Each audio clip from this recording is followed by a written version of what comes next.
Well, he says, you know, it's written all over your face. You're afraid of going to a seance. But he says, I know you. He says, you're going to come. And then he started to tell me how brave I was when I was aboard ship, you know, different things. He says, you're not the same man, you're changed. You're chicken. That's all I needed to hear. I said, when do we go to a seance? So one Saturday evening, we were in the place. It was our first time. Very beautiful place. A medium was a lady. She had a gorgeous new home in Montreal. And there were about 20 invited guests there, which I was one of them. And she communicated with the spirits for different people there, and telling them what the spirit said. One man said, I would like to talk to my friend that died 6 months ago, but I don't want him to appear. Just want to talk to him. Because he says, I don't trust you talking to my friend for me. So the medium says, let me inquire of the spirit. Yeah, the spirit will talk with you. And that big masculine voice was heard in the place. It says, hi, Frank. It's nice of you to ask for me to talk with you. And they had a little chat. And after it was over, Frank says, this is the greatest thing on earth, to be able to talk with the spirits of the dead. Then the medium said, we have a very special surprise tonight for you people. A spirit will manifest itself openly here in a few minutes. And it's like a big gust of wind hit the building. And right through the wall. Now the lights weren't terribly bright, but they were like living room lights. A couple of floor lamps and maybe some of these. And that translucent being seemed to come right out of the wall. How did you feel right at that moment? It's almost like my heart stopped a little bit. You know, very weird feeling. So it was a lady in a beautiful evening gown, soaring. And she said to Mary, my dear sister, you are so wonderful to have asked for me. And Mary fainted and fell right off her chair on the floor. And a couple of guys jumped up and picked her up, and it's gone. That was the beginning of it. That's how you got into it. Yeah, that's how we got into it. After a while, you see, there's something interesting about the human mind. You can adjust an awful lot of stuff. You can adjust to a lot of things that would terrify you to begin with. After a while, they become common and ordinary. So you mean contact with the supernatural can become commonplace and ordinary and doesn't bother anybody? Yeah. In other words, the more that you do it, you're not uncomfortable. That's right. It's just not an uneasy feeling. Yeah. So how did you feel about it? Then I got into a secret society that worshiped the spirits, you see. Well, how is that different from the seance, Roger? It happens that the seance are not involving in many ways. But when you get into a secret society of spirit worshippers, then, and especially when you're invited there by the direction of the higher-ups in the spirit world, you never get out of there alive. And this is exactly what my friend and I were up against. We didn't know anything about. And there was a very, very popular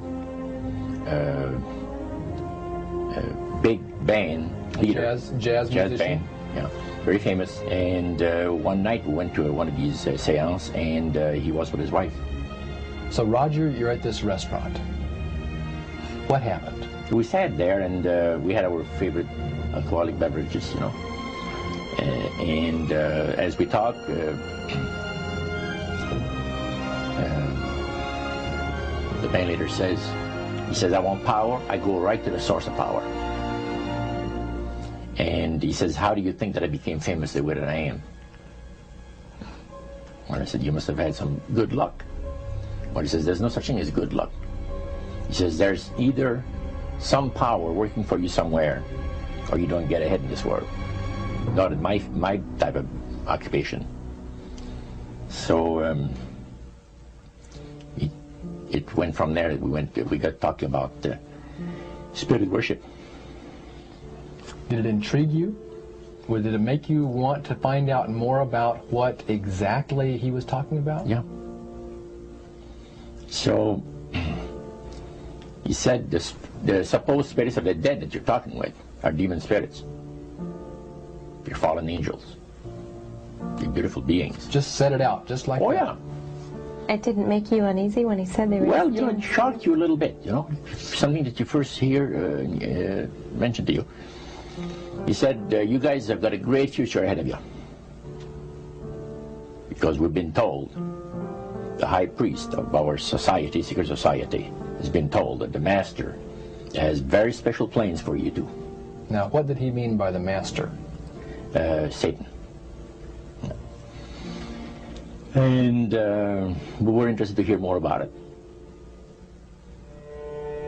And he told us, he says, look, we worship spirits. We worship Lucifer and all his angels. They're just as beautiful as they did before they were cast out of heaven. He says there was a misunderstanding in the whole thing. He says among the inhabitants of the galaxies.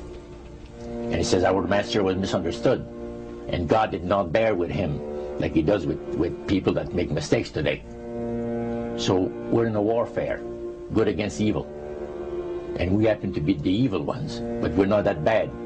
He says, I look at this business between the forces of good and evil. He says, you believe in one person believes in God, and everyone believes in Lucifer. It's like politics.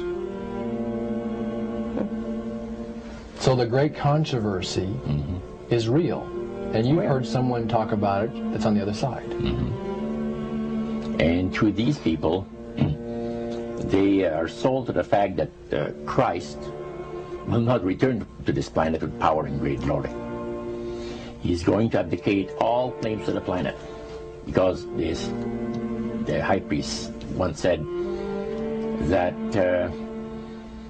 Christ will abdicate all claims to the planet because he knows that it is lawfully and rightfully Satan's. And at that time, he says, so the priest says, well now, he says, for those of you that are new, let me tell you that this is the most feasible way, he says, to please the spirits. It's to deride Christ and his people, and his church and all that. So they sing out of Christian hymnals.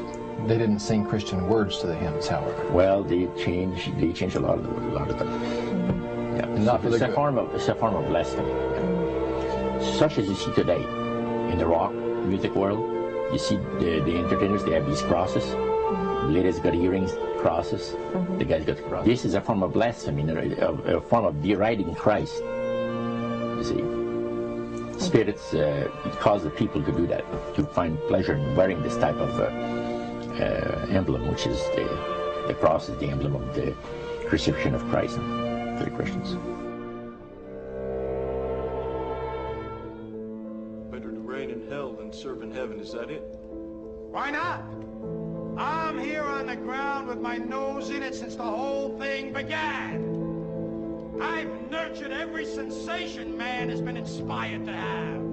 I cared about what he wanted, and I never judged him. Why? Because I never rejected him. In spite of all his imperfections, I'm a fan of man. I'm a humanist. Maybe the last humanist. Who, in their right mind, Kevin, could possibly deny the 20th century was entirely mine?